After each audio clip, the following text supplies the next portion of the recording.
Hello everybody, this is Argent. So I decided I'd make another video on this topic. I made one a long time ago on my crappy cell phone microphone, but this is on the 1990s and the early 2000s. So why am I doing a video on this? Well, I remember I was looking at Facebook and someone said the Bleach manga has come to an end after over a decade of running. It's finally come to an end. The animated series will soon come to an end. It's over. And it really made me feel nostalgic. And we'll get into all that in a second. But I started replaying Tsukihime. And it's still just as good as I remember it, even a decade later. And I often really get nostalgic for the 1990s and the 2000s. As I'm sure a lot of people know, I was born in 1990. And so I got to grow up throughout the 90s. I don't remember like the early half of it, but my childhood was really, I guess from like, that I remember was from like 1997 onward. And I have a lot of fond memories. Granted, I was extremely depressed most of the time I was a child. But there was just, it's kind of funny, even today there's a lot of things we take for granted that we just didn't have. I'm very grateful that I was born when I was, because I was able to see the development of just so many interesting things that the newest generation will just kind of take for granted. And I guess that's how every generation feels, at least in the modern era where technology is moving so rapidly. But let's just go back, and I'm just going to kind of go through my childhood a bit in the 90s and the 2000s. And just back to all the good memories I have. So, when I was born, 1990, the Cold War had just come to an end. The Cold War was over, money was not going into military development as much, and the internet had begun to emerge. I remember when I think I was 6 years old, my father came home. He had gotten a laptop through his work, and he goes, "Hey guys, let's surf tonight. We're going to go surfing soon." And I'm like, "Oh, cool. Can I do windsurfing?" I had no idea what he's talking about. He's like, "Well, we got this thing called the internet." And I remember the original Ethernet cables were massive. It's kind of hard to describe, but the original jack on his laptop was external. You put it in manually. It was like a top-down one that like came out of the laptop. It's very hard to describe. But at first he had that.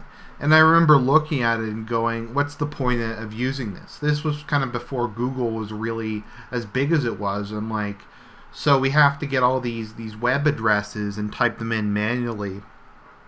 And so we have all these manual web addresses, and we have to do that to go to a website.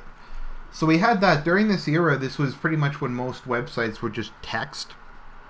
And in general, the quality of web content was really low. I remember, I think it was in grade 5 or 6 when I had to do a project on gerbils. They had like this whole big fake thing about like Genghis Khan using gerbils as the Mongolian gerbil and using it as like a weapon of war or something. And this was kind of like the first time you did online research, so I really had no idea what the hell I was doing. Back in the day, I had an Encyclopedia Encarta or whatever. And that's where I did most of my research. I had a digital version of it, and that was considered very kind of special and very helpful. So I kind of went through school at a time when most research was not done using the internet. It was still done using books or kind of hybrid mediums. So I remember I think it was in 1995 or 1996, my parents bought me my first video game console, which was a Sega Genesis. The Sega Genesis, I only had a couple games from it, partially because my parents were cheap. But I remember the first video game I ever had that I still have a copy of was Sparkster Rocket Knight, which is still awesome. I replay it every now and again. I don't have a Sega Genesis anymore. That broke years ago, but replay it on emulator. So I remember the first time I played it, it was just awesome. And this was back in the day when arcade games were still better than at-home games. And I remember I used to occasionally go to arcades, and I was just amazed by things like light guns, 3D graphics, etc. I thought that kind of thing would never kind of come to the home console. Now, for those of you who've watched my channel, you'll know that I'm a huge fan of Western as well as Western animation as well as anime. The 1990s were kind of the gold, and early 2000s were kind of the golden age of that. Studios were willing to give a chance to a lot of projects that wouldn't otherwise be funded. In particular, Disney poured tons of money into developing lots of, in my view, pretty good quality series. Pretty much every Disney movie had its own animated series based on it. Most of them were pretty bad, like Aladdin was pretty bad. The Hercules one was pretty bad. But there were some gems that kind of came out during the 1990s. You had DuckTales. Everybody knows about DuckTales. The show I always found was a lot of fun.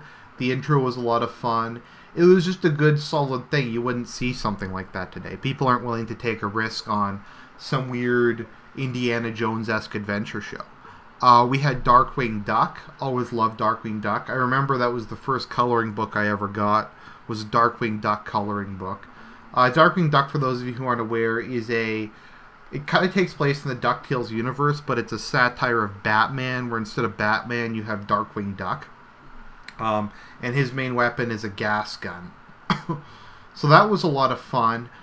We had all kinds of stuff. We had Mighty Ducks. The Mighty Ducks was based on the movie, but instead of being a real-life thing, it was a science fiction cartoon show where you had ducks from an alternate dimension who were anthropomorphic ducks from an alternate dimension that were both a professional hockey team, and they fought bad guys. You had The Big Guy in Rusty, which was a animated show made by Frank Miller, which was really kind of neat and different. You got stuff like Godzilla, Men in Black had one. You had a lot of kind of interesting... you had Transformers, which is by far my favorite Transformers.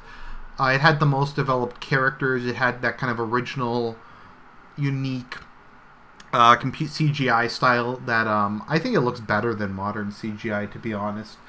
You also had Reboot, maybe one of the all-time best Western animated shows. It wasn't just animated. You had a lot of fun game shows. You had shows like Uh-Oh was the main one I remember coming home to see, which was kind of like a game show for kids. And the punishment, like if you lost a challenge or whatever, was you would be put into a chamber, and he would pour paint on you, and that was kind of the punishment. And they kind of wear cool stuff. There was Where in the World is Carmen Sandiego, which had a really catchy song. It was Where in Time was Carmen Sandiego. So like in the game show, they had to go through history and capture various villains. You had the Carmen Sandiego games, which were big. This was kind of the era of the point and click.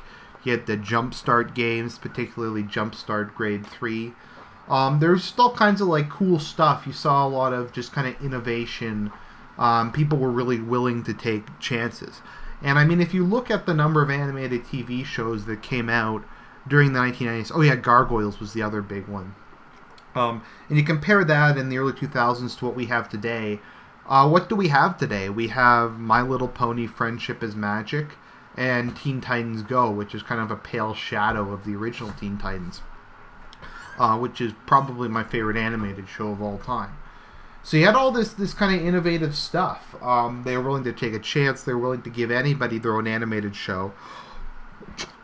And if it worked out, that was great. They'd let it go on longer. And if it didn't work out, they'd give it a season or two and cancel it. For those of you who didn't grow up during this time period, we had YTV. YTV was kind of the last and kind of the greatest of the kids' variety shows.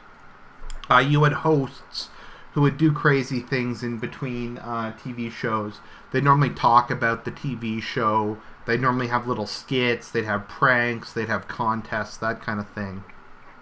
And there was always contests like watch for a certain word or something during a television show, and then type it in on some website or something, and you could win a prize. That was really common. It was just kind of a lot of fun because you had these hosts. You kind of had this personal interaction that you didn't have later, and they always had That was back when they had the Saturday morning cartoons. They'd have a television block. I remember Friday nights, I would come on YTV and they would have Beast Wars, Cyber 6, Inuyasha, normally 2 episodes, and Gundam Wing. And those were like my favorite shows. And you could just sit there and watch TV for 2 hours in a row. And it was just it was amazing. You just had all this new stuff coming out. This was kind of when we started to get anime. First, I guess Beast Wars was, I think, Canadian-Japanese production. But you had Cyber 6, which was a very interesting one. Very different art style. It's an anime set in Argentina, of all places. I highly recommend it. I'll do a reaction review of it at some point. You had that. You had Gundam Wing coming out, which was really big, not just for kind of the musical score, but it was kind of one of the first animes to come to the West that really tried to address deep issues and kind of had a serious adult plot line. You had a lot of kind of the gold standard shows. If you go on fanfiction.net today, most of the shows that have the largest animes that have the largest number of fanfics were during this period. You had Inuyasha, which is one of my all-time favorite animes, which went on for like 300 episodes. You had Full Metal Alchemist. You had Bleach. You had Naruto. You had Dragon Ball Z was from earlier, but this was kind of really when it caught on. You had all these kind of like huge series that kind of started. And if you may have noticed, there's kind of a lack of these today.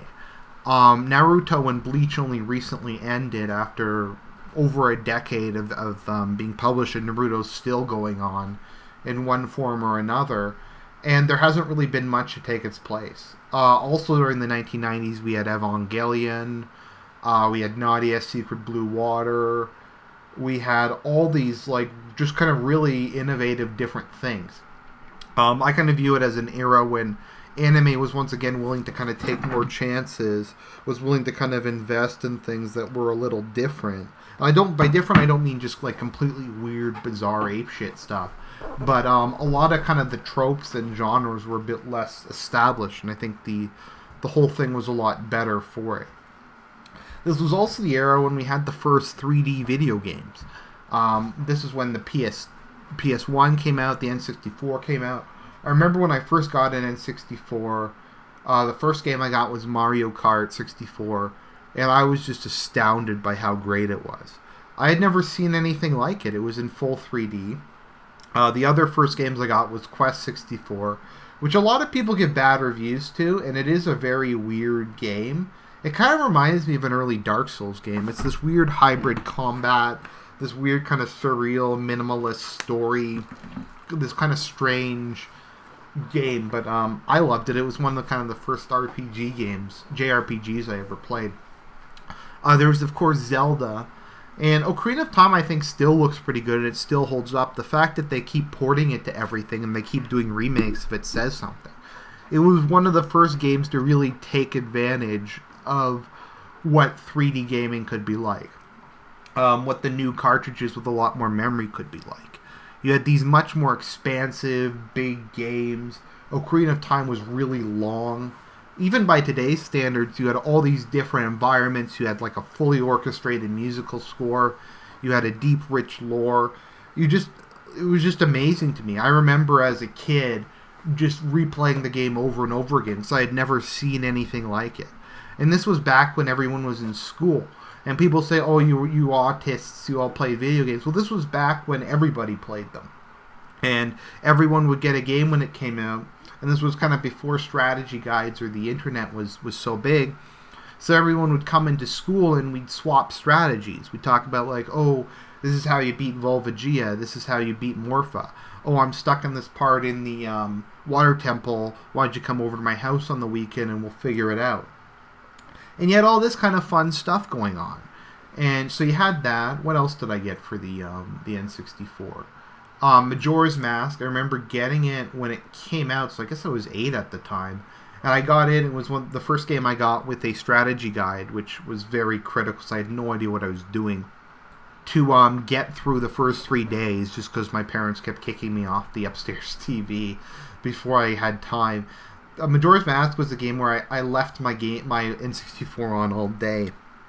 So you had that stuff. I'm trying to think what other games I had for N64. There's of course Star Fox 64, which I didn't own, but I rented a couple times. This was back when people used to rent video games. Video games used to be shorter in a lot of cases, so you could go rent it for the weekend, beat it, and then take it back to the store. This was I've never owned a PlayStation console. I've only owned Nintendo ones and a 360. So there was that. This was also kind of the golden age of RTS games. You had Age of Empires, you had the Command and Conquer Dune, you had Tiberian Sun and its expansions, you had Yuri's Revenge. This was back in the glory days of Westwood, where they were just pumping these out, and each one was better than the next. So those were all great. You had the StarCraft games, which were kind of some of the first RTSs to really have a deep story and lore. They were hard as balls, and I couldn't play them without using cheats, at least at that age, but it was a lot of fun. This was kind of the first time we ever saw mods, too. If anyone remembers the use map settings games, maps on StarCraft, that stuff was pretty awesome.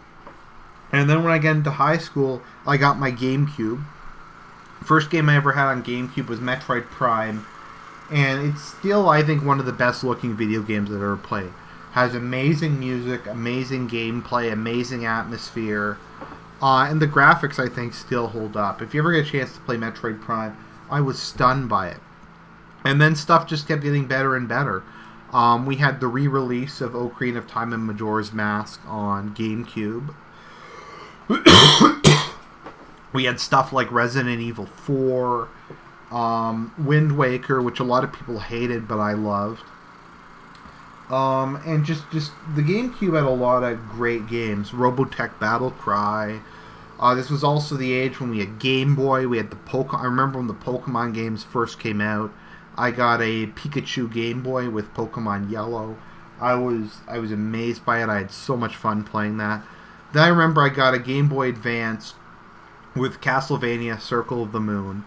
One of the first real-time RPG games I've ever played. And one of the first, I guess, kind of like Castlevania games I've ever played. And I was amazed. I loved that.